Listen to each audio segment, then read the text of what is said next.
अऊज़ु बिल्लाहि मिनश्शैतानिर्रजीम बिस्मिल्लाहिर्रहमानिर्रहीम 20वें पारे की तफसीर का खुलासा। अम्मन खलक़स समावाति वल अर्ज़ की पहली आयत है 20वें पारे की। इस आयत के अंदर अल्लाह जल्ल शानो ने मुशरिकीन की तरदीद पर अपनी कुदरत के आला दर्जे को बयान फरमाया है। अल्लाह जल्ल शानो इरशाद फरमाते हैं जिन लोगों ने अपने काम दूसरे माबूदों को सौंपे हुए हैं और उन लोगों की ये इबादत करते हैं, उन माबूदों की ये इबादत करते हैं, तो आसमान और ज़मीन में तो सारा मामला अल्लाह ने बनाया है। इसकी रंगीनी हो गई, इसकी खूबसूरती हो गई, इसकी जीनत हो गई, तमाम चीज़ों का खालिक अल्लाह है। चाहे वो सरसब्ज़ बागात हैं, मुतहर्रिक ज़मीन है, मजबूत पहाड़ हैं, या खुशखबरी देने वाली हवाएं हैं, या समंदरों के दरमियान पर्दों का हायल करना है, या बेकरार आदमी की पुकार का जवाब देना है, तकलीफ दे को तंदुरुस्त करना है, पैदा करने के बाद मौत देना है, मौत के बाद दोबारा उठाना है, ज़मीन और आसमान में सबको रोज़ी देना है। ये काम तो अल्लाह ताला के हैं, तो अल्लाह ताला ही इस इबादत का मुस्तहिक है। तुम लोगों ने गलत किसी और को इस मामलात में सौंपा हुआ है। इसकी अगली आयत में इन्नका ला तुस्मिउल मौता, इस आयत में हुज़ूर पाक सल्लल्लाहु अलैहि वसल्लम को तसल्ली दी गई है। तसल्ली ये है कि नबी पाक अलैहिस्सलाम आप इन्हें बताते हैं, समझाते हैं, दीन सुनाते हैं, लेकिन मुशरिक लोग उस दीन पर ईमान नहीं लाते, आपके दावा को तस्लीम नहीं फरमाते, तो आप अपना दिल छोटा न करें। इनकी मामले की मिसाल ऐसी है जैसे कोई आदमी मुर्दे को कोई बात सुनाता फिरे। अगर मुर्दा सुन भी ले तो उस सुनने का उसको फ़ायदा नहीं है कि उसने उस पर अमल नहीं कर सकना, क्योंकि दुनिया से रुखसत हो गया। तो ये बंदे भी ऐसे हैं जो आप इनको सुनाते हैं, ये उस पर अमल टकेगा भी नहीं करते, इसलिए आपको इस मामले में बिल्कुल परेशान होने की ज़रूरत नहीं है। ये जितना भी सुनेंगे कबूल नहीं करते, इनको फ़ायदा ही कोई नहीं है। इस आयत में अल्लाह जल्ल शानो ने जिंदा काफिर को मुर्दे और बहरों के साथ अदम इंतिफा में तशबीह दी है, लिहाजा इस आयत का अदम सिवाय मौत से कोई ताल्लुक नहीं है, सिर्फ रसूलुल्लाह सल्लल्लाहु अलैहि वसल्लम को तसल्ली देना मकसूद है। इसकी अगली आयत, इसमें अलामत क़यामत का जिक्र है और उसमें एक जानवर जो जिंदा होकर निकलेगा जिसका नाम होगा दाब्बतुल अर्द, ये उसकी बात इरशाद फरमाई जा रही है कि जब हमारी बात पूरी हो जाएगी, लोगों के पास वो वक्त आ पहुंचेगा जिसे क़यामत कहते हैं, उससे पहले ज़मीन से एक जानवर रब्बे करीम निकालेंगे जो जानवर लोगों से बातें करेगा। ये क़यामत की आखिरी अलामात में एक अलामत होगी। ये अजीब और खिलकत जानवर होगा जिसको रब्बे करीम पैदा भी फरमाएंगे और लोगों से वो गुफ्तगू भी कर रहा होगा। बाज़ रिवायात में है कि इसका चेहरा जो होगा वो इंसानों की तरह होगा और जो इसका जिस्म होगा वो किसी बैल या जानवर की तरह होगा, और ये कलाम करेगा ऐसे जैसे इंसान कलाम करते हैं। कुछ उलमा ने लिखा है कि ये सफ़ा की पहाड़ी से निकलेगा जिसके दरमियान सफ़ा मरवा की साई होती है हज और उम्रे में, तो ये सफ़ा की पहाड़ी के दरमियान ये दाब्बतुल अर्ज़ का जानवर निकलेगा और वो निकल के लोगों से हम कलाम होगा।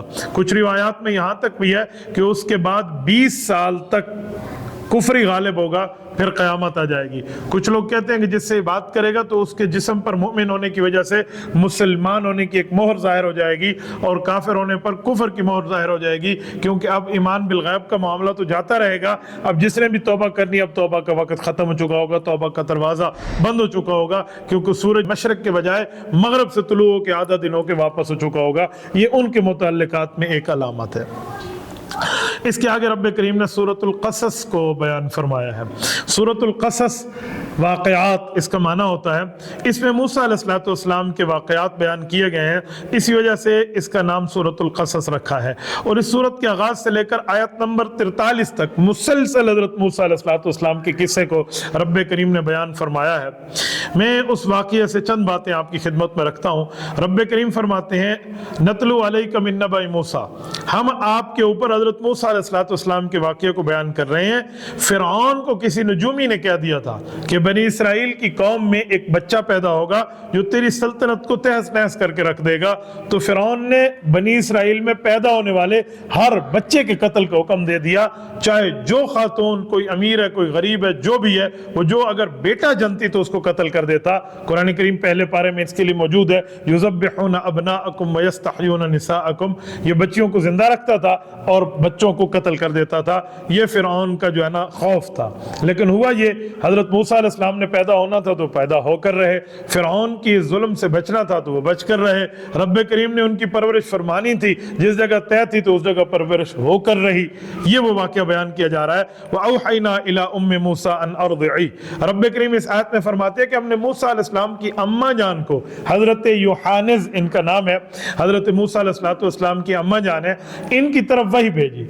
वही की मुराद वही तो नबी की तरफ आती है, ये नबी तो नहीं है, यहाँ मुराद पैगाम है। इनके दिल में बात का पैदा हो जाना, यहाँ वही से मुराद पैगाम है। फरमाया हमने पैगाम दिया मूसा अलैहिस्सलाम की वालदा में कि तुम्हारा बच्चा पैदा हो जाएगा, इसे दूध पिलाती रहो। अगर कोई खतरा महसूस करो कि फिरौन का कोई फिरौनी आकर इस बच्चे को कत्ल करना चाह रहा है, तो एक संदूक के अंदर बच्चे को रखना और उस संदूक को सामने वाले दरिया में बिल्कुल ऐसे डाल देना जैसे कोई चीज समंदर में डाली जाती है दरिया में। अब इनके दिल में ख्याल आया, अल्लाह दूध पीता बच्चा है, इसको मैं ऐसे डाल दूं उसके अंदर, संदूक के अंदर, संदूक को पानी के अंदर, और बच्चा मर गया, कोई तकलीफ हो गई उसको तो क्या होगा? रब्बे करीम ने फरमाया, ए मूसा की वालदा आपने खौफ नहीं करना, वला तखाफी वला तहज़नी, खौफ भी नहीं है, गम भी नहीं है, आप बेफिक्र हो जाएं, हम आपके बेटे की हिफाजत करेंगे और वापस तेरी तरफ लौटा के दिखाएंगे। इसे दूध भी तू पिलाएगी, परवरिश भी तेरी गोद में होगी, तू बेफिक्र हो जा, बस तूने ऐसे ही करना है जैसे हम कहें। मूसा अलैहिस्सलाम की अम्मा जान ने दूध पिलाना शुरू कर दिया। हजरत मूसा अलैहिस्सलाम की वालदा ने जाकर ये सारा मामला शुरू फरमाया। फिरौनी आ गए, उनको कोई मामले की भिनक पड़ गई। जैसे वो पहुंचे तो इन्होंने उस तरतीब के मुताबिक उस संदूक में डाला, संदूक को उठाकर उन्होंने पानी, बाज़ कहते हैं दरिया नील था जो फिरौन के महल के सामने से दरिया गुजरता था, उनने वहां पानी में डाल दिया, अल्लाह का नाम लेकर रखा। अब वो डूबा नहीं, वो संदूक तैरता तैरता तैरता फिरौन के महल के सामने से गुजरा।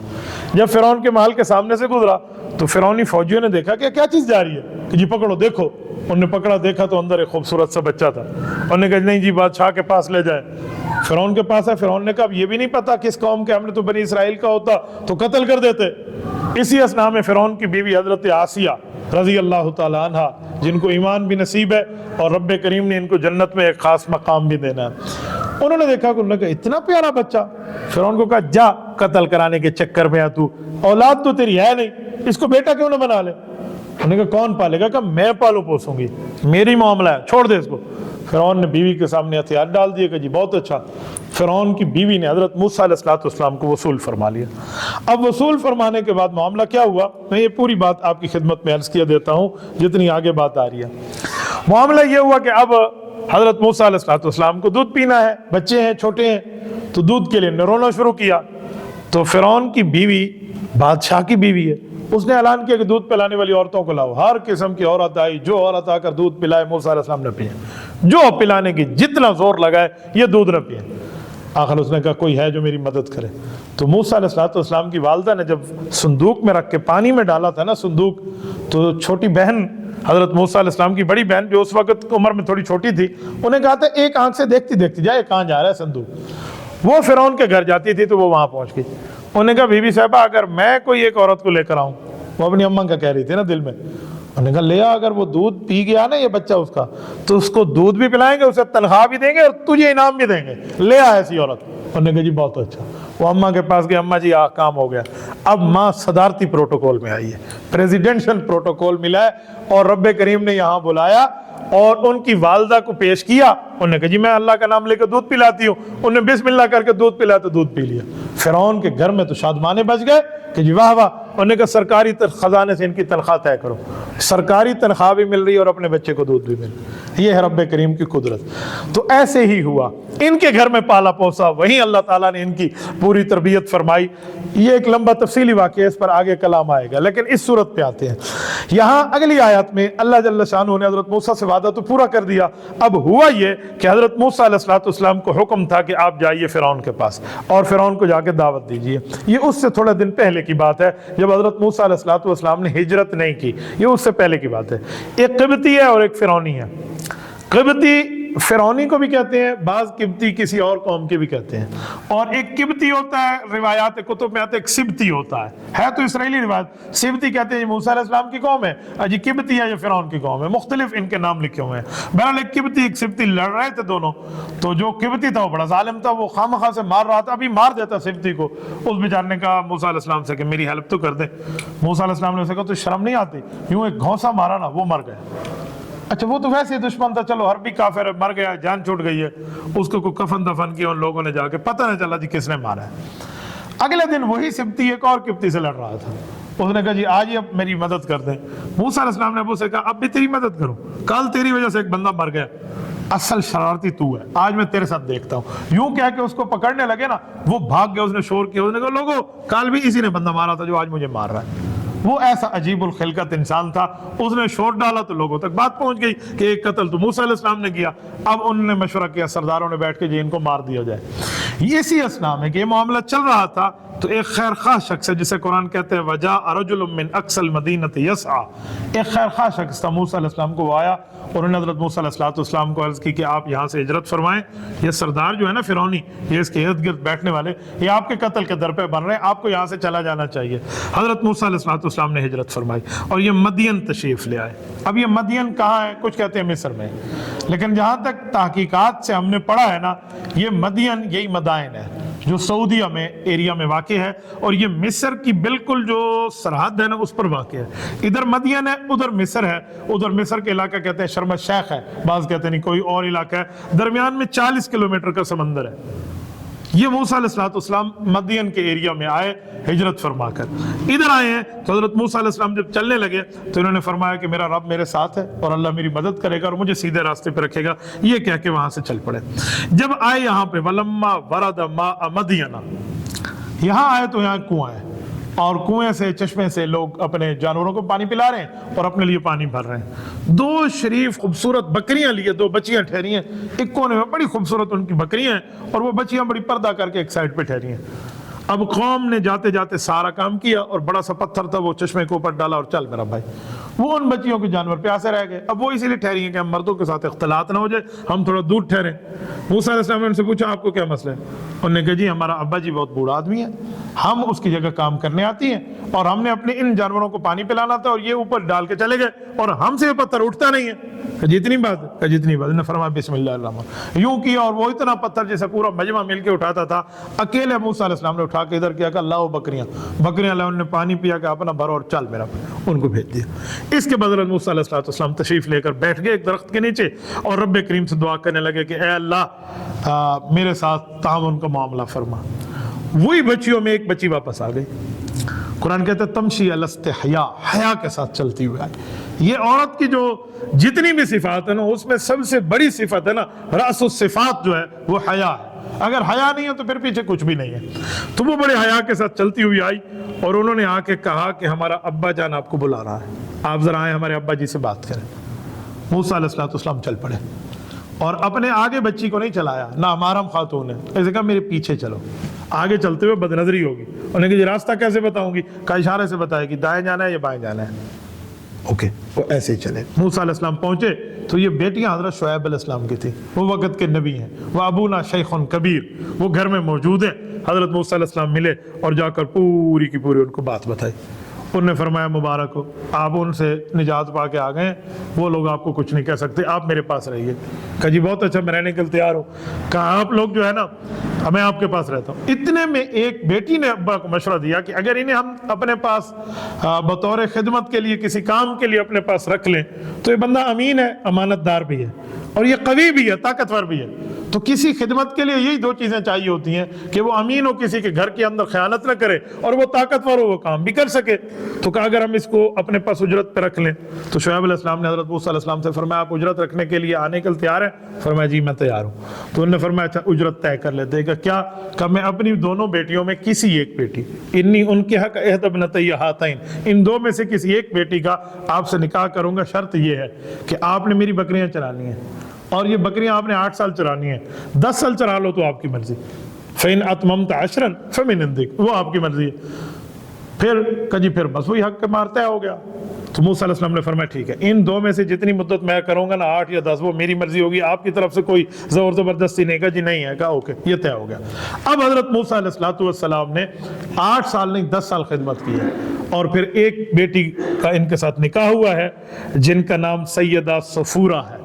हजरत सफूरा ये मूसा अलैहिस्सलाम की अहलिया है, सफूरा साद के साथ है, जिनका तज़किरा हम कल के 19वें पारे में भी कर रहे थे कि उन्हीं की वजह से वो आग लेने गए, अल्लाह पाक ने नबूवत अता फरमाई। ये सैयदा सफूरा है, इनके साथ ऐसा मामला हुआ। हजरत मूसा अलैहिस्सलाम ये लेकर वहां से चले हैं। यहाँ एक मसला मैं अर्ज कर दूं, इस आयत से पता चलता है कि ससुर, लड़की का अब्बा अपने दामाद को खुद ऑफर कर रहा है कि मैं अपनी बेटी का रिश्ता तुमसे करना चाहता हूँ। हमारे यहाँ बर्रे सगीर पाकिस्तान और हिंदुस्तान में हम बड़ा अरसा हिंदुओं के साथ रहे हैं, हमारे यहाँ उनकी तहजीब गालिब है। हमारे यहाँ कोई बेटी का शोहर, बेटी का वालिद अगर होने वाले दामाद को कह दे या दामाद के अम्मा अब्बा को कह दे कि आपके बेटे को मैं अपनी बेटी देना चाहता हूँ, तो लोग इतना मायूब समझते हैं। अल्लाह माफ फरमाए, लोग कहते हैं इसकी बेटी भाग रही थी, घर से जा रही थी, इनको बड़ी जल्दी थी। हालांकि वक्त के नबी हैं और ये अपनी बेटी के रिश्ते को खुद ऑफर कर रहे हैं। अगर इस तरह कर लिया जाए तो कौन सा जुर्म है, लेकिन हमारे यहाँ ऐसा नहीं है। लोग समझते हैं इनकी बेटी भाग रही थी, मुआशरे का माहौल ही ऐसे बन गया। अच्छा, लोग इसीलिए समझते हैं कि किसी की शराफत को शराफत समझा ही नहीं जाता। हालांकि लड़के वाले जाकर रिश्ता मांगते हैं, यहाँ लड़की वाले रिश्ता दे रहे हैं, तो इन दोनों में से कुछ भी हो सकता है। अगर इस तरह बंदा कर ले तो मेरे ख्याल में दामाद को सारी जिंदगी ससुर के सामने मुंह उठाने की जरूरत भी नहीं होगी, क्योंकि अगर मेरे तो ऊपर एहसान है, मैंने मांगा नहीं, इसने मुझे रिश्ता दिया, तो इससे बड़ी इज्जत की बात और कौन सी होती है। इसको जुर्म नहीं समझना चाहिए, गलत नहीं समझना चाहिए। हमारे यहाँ मुआशरे में गलत समझा जाता है, हिंदुओं के पड़ोसी हम रहे हैं तो पड़ोसियों का असर तो पड़ोसियों पे आता है। यही मुसीबत हमारे गले में फिट हो गई है, और मुसीबतों के साथ साथ एक तकलीफ ये भी है। अब मूसा अलैहिस्सलाम अपनी आलिया को लेकर वापस हुए सारा बेअहली, अपने घर वालों के साथ इन्होंने सफर फरमाया, और हज़रत मूसा अलैहिस्सलाम की अहलिया उम्मीद से है और ये सफर हो रहा है वापस अपने घर जाने के लिए। यानी हजरत मूसा की अहलिया की अपनी सास से मुलाकात है, हजरत मूसा अलैहिस्सलाम की अम्मा जान हजरत यूहानिस से ये तशरीफ ला रहे हैं। अब घर आने के लिए अरसा गुजर गया है, वो कत्ल वतल लोग भूल गए होंगे। अच्छा भी ठीक है, हमें चलना चाहिए। ये जा रहे हैं, रास्ते में अहलिया उम्मीद से हैं, उन्हें तकलीफ है, सर्दी है, तो उन्हें कहा जी आप मेरे लिए कोई आग का बंदोबस्त करें। मूसा अलैहिस्सलाम ने चकमाक किया। चकमाक कहते हैं दो पत्थरों को आपस में टकरा कर आग पैदा करना। ये पुराने जमाने की माचिस नहीं होती थी तो ये आग होती थी। चकमाक से आग निकले नहीं। अब ये नहीं पता कि इन्नका बिल वादिल मुक़द्दस हुआ, आप पाकीज़ा वादी में बैठे हैं, यहाँ आग वाग कोई नहीं लगनी, जितनी कोशिश की आग नहीं लग रही। तो मूसा अलैहिस्सलाम ने अपनी आलिया से कहा क्या करूं? यूं देखा ना तो उधर आग की अलामात और निशानियां नजर आ रही हैं। कहा अच्छा आप बैठो, मैं फिर आग ले आता हूँ। कहा जी बहुत अच्छा, आप जाइए। हजरत मूसा अलैहिस्सलाम वहां गए तो वहां देखा आग वाग कोई नहीं है, नूर निकल रहा है दरख्त से, और रब्बे करीम की आवाज आई, ए मूसा फ़ख़्लअना अलैक इन्नका बिल वादिल मुक़द्दस तुआ। जूतियां पहनी हुई आपने, आप जूतियां उतारें, आप तो पाकीज़ा जगह में हैं, पाकीज़ा वादी में हैं। इससे पता चला पाकीज़ा जगह में जूती उतारनी चाहिए, इसीलिए तो जूतियां उतार के हम मस्जिद में आते हैं कि पाकीज़ा जगह है, बेहतर जगह है, अच्छी जगह। तो हज़रत मूसा अलैहिस्सलाम से रब्बे करीम ने जूतियां उतरवा दी। जूतियां उतारी, वहाँ बैठे, रब्बे करीम ने नबूवत अता फरमाई। मूसा अलैहिस्सलाम ने दुआ की, भाई को अपना मददगार नबी साथ बनवा लिया और वहाँ से लेकर वापस चले। ये मामला हुआ। अब अगली आयत में रब्बे करीम ने हज़रत मूसा अलैहिस्सलाम के तफसीली वाक़या सुना के वमा कुन्त बिजानिब की आयत में नबी अलैहिस्सलाम की नबूवत पर दलील दी है। अब दलील क्या है? फरमाया नबी पाक सल्लल्लाहु अलैहि वसल्लम ने सारे वाक़यात तुम्हें सुनाए हैं जो तौरात में मौजूद है, और मूसा अलैहिस्सलाम का किस्सा मदियन में है, आए कैसे, हिजरत कैसे, नबुव्वत कैसे, वापसी कैसे, ये सारे वाक़यात सुनाए। हालांकि हुजूर वहाँ देख तो नहीं रहे थे कि मौजूद होते, नबी अलैहिस्सलाम वहाँ मौजूद तो नहीं थे जब मूसा अलैहिस्सलाम का मामला हो रहा था। तो मक्का के लोगों, मुहम्मदुर रसूलुल्लाह के सच्चे नबी होने की दलील है कि 3500 साल पहले के वाक़यात ये आपको आज की तरह सुना रहे हैं, आज की तरह बता रहे हैं, तो तुम्हें इनकी नबुव्वत पर ईमान ले आना चाहिए। ये अल्लाह जल्ल शानहू ने हुजूर पाक सल्लल्लाहु अलैहि वसल्लम के नबुव्वत की दलीलों में एक दलील फरमा दी। इसकी अगली आयत उलाइका युअतून, इस आयत में फरमाया कि अहले किताब जो पहले अंबिया को मानने वाले हैं, तौरात को, ज़बूर को, इंजील को, ये लोग कुरान करीम पर भी ईमान ले आए तो इनको दोहरा अजर मिलेगा। उस नबी पर भी ईमान लाने का, इस नबी पर भी ईमान लाने का, उस किताब को भी तस्लीम करने का, इस कुरान को भी तस्लीम करने का, इसके लिए इनका बहुत बड़ा अजर है, इनको दोहरा अजर है। क्योंकि दीन मूसवी, दीन ईसवी छोड़ा, दीन इस्लाम इख्तियार किया और अपने लोगों की तकलीफ दे बातों को सुना, फिर भी अल्लाह ताला के इस दीन को मान लिया। यानी जब ये पिछले दौर की बातें छोड़ेंगे तो पिछले वाले ताने भी तो देंगे, तो उसको छोड़ा और यहाँ आ गए तो इनको दोहरा अजर है। इससे अगली आयत इन्नक ला तहदी मन अहबब्त वलाकिन अल्लाह यहदी मन यशा व हुवा अअलमु बिल मुहतदीन। ये आयत अल्लाह ताला की कुदरत को बयान कर रही है। हुआ यह था कि नबी अलैहिस्सलातु वस्सलाम के रफ़ीक, रहीम, शफीक चचा हज़रत अबू तालिब, हुज़ूर पाक सल्लल्लाहु अलैहि वसल्लम के चाचा हैं, हज़रत अली के वालिद हैं। आपकी ख्वाहिश थी कि ये कलमा पढ़ लें, ईमान ले आए, सरदारान कुरैश हैं, हर मौके मेरा साथ दे रहे हैं, मेरे साथ मुखलिस बन के ठहरे हैं, कलमा पढ़ना। हज़रत अबू तालिब ने कलमा नहीं पढ़ा था, कई बार बात हुई, नहीं पढ़ा। आखिर में नबी पाक सल्लल्लाहु अलैहि वसल्लम उनके पास गए। जब हुज़ूर अलैहि सलाम समझा रहे हैं, उधर से काफिर बैठ के कह रहे हैं भतीजे को मानेगा, सारे दिन को छोड़ देगा, हमारे साथ यारी छोड़ देगा। इधर से हुजूर जन्नत की बात करते हैं, वो अबू जहल एंड कंपनी अपनी राग आलाप रहे हैं। तो इस दौरान हुजूर अलैहि सलाम ने फरमाया चाचा जान मेरे कान में कलमा पढ़ ले, मैं अकेला आपकी ईमान का गवाह हो जाऊंगा। अब चाचा जी ने पढ़ना चाहा है, उधर से दोस्तों यारों की खिलाफ वर्जी है, तो उन्होंने कलमा नहीं पढ़ा और ऐसे वो दुनिया से रुखसत हुए। अब यहाँ एक बात समझ लें, हमें हज़रत अबू तालिब के खिलाफ बकबक नहीं करनी चाहिए। ये नबी अलैहिस्सलाम के शफीक चचा, लोग कितनी गलत बातें इनके खिलाफ करते हैं।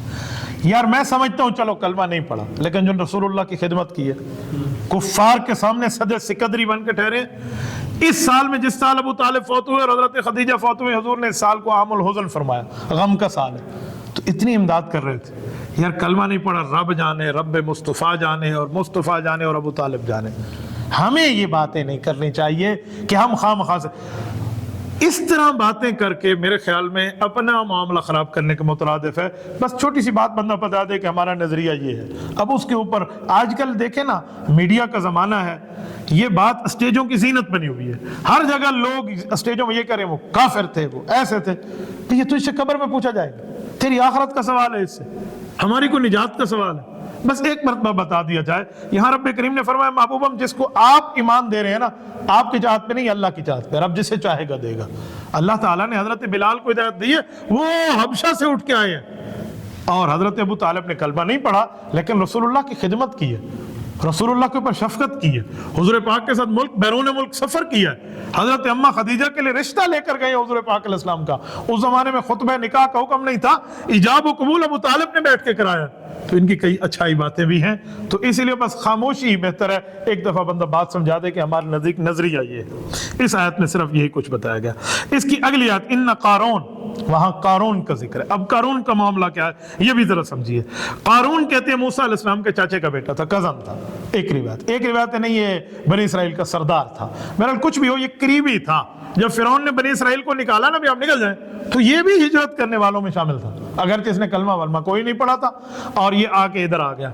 जब ये दरिया पार करके इधर आया, अब इतना मालदार कि इसके खजाने की चाबियां ऊंट उठाकर चलते थे, इतना मालदार, न ज़कात दे रहा है, न सदका दे रहा है, न गरीब को देख रहा है। साथ वाला पड़ोसी भूख से मर रहा है तो मर जाए, मेरे घर में तो सुकून है ना, इसके घर में फौत किया मैं तो ढोल बजाऊंगा, यानी ये जहनियत। और फिर मूसा अलैहिस्सलाम के सहाबा के सामने अकड़ना और बताना जी हमारे पास माल है, हमारे पास ये है, हमारे पास पैसा है, दुनिया में हर चीज़ पैसा है। इस तरह का मामला इनकल आया था। तो रब करीम ने इसके बारे में पूरी आयत फरमाई है कि ये अपने साज और सामान पे नाज करता था, ऊँटों पर माल लेकर निकलता था, मैंने इसके माल को दफन कर दिया। अल्लाह ताला ने कारून को उसके माल के समेत जमीन में धसा दिया था। ये कारून का वाक़या है।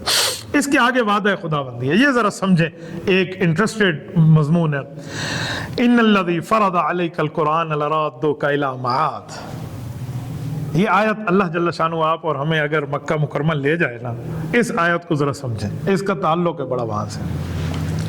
रसूलुल्लाह सल्लल्लाहु अलैहि वसल्लम ने जब हिजरत फरमा कर आका नामदार मदीना तशरीफ ले जा रहे थे। मदीना जाते हुए नबी अलैहिस्सलाम जब राबिग पहुंचे ना, जुहफा की मीकात है, यहाँ पर ऊंचे पहाड़ पर ठहर के मक्का को देखा तो रसूलुल्लाह को 53 साल गुजारी हुई जिंदगी याद आ गई कि यार इस शहर में मेरा बचपन, लड़कपन, जवानी, अब उम्र 53 साल है, ये गुजरी है यहाँ पर। और मक्का महबूब शहर है मेरा, मेरे अबाव अजदाद का शहर है, इस धरती का पहला शहर है, इसमें अल्लाह का घर है। ये बातें याद आई ना, आप अलैहिस्सलाम रो पड़े कि हिजरत तो मैं कर रहा हूँ। जिब्राइल अमीन आए कि महबूब हम आप क्यों रोए हैं? आपके रब ने मुझे आपकी तसल्ली के लिए आसमानों से ज़मीन पे भेजा है। कहा जिब्राइल बता मेरे रब ने क्या फरमाया? कहा अल्लाह आपसे वादा करते हैं आप गम न करें, यही मक्का अल्लाह आपको दोबारा लौटा के देगा। آپ اسی میں واپس آئیں گے.